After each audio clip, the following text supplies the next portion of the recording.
बघा प्रणवीच्या बड्डेचं बघा आता पूर्ण झालं आहे, बघू शकता.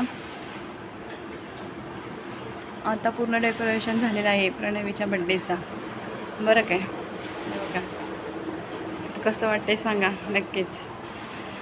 खाली आपल्या स्वयंपाकाची तयारी आहे आणि इथं बड्डेचं डेकोरेशन केलेलं आहे. अजून आपल्याला इथं हे करायचं आहे,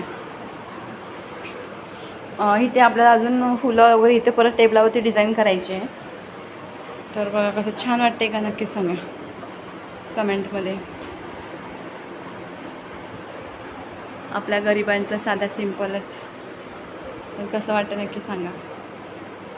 इथे इथे हो इथे लावलं आहे, सगळे इथे लावलं आहे, वरती दाखवलं. फॅन बघू शकता. आवडल्यास नक्कीच लाईक कमेंट करा.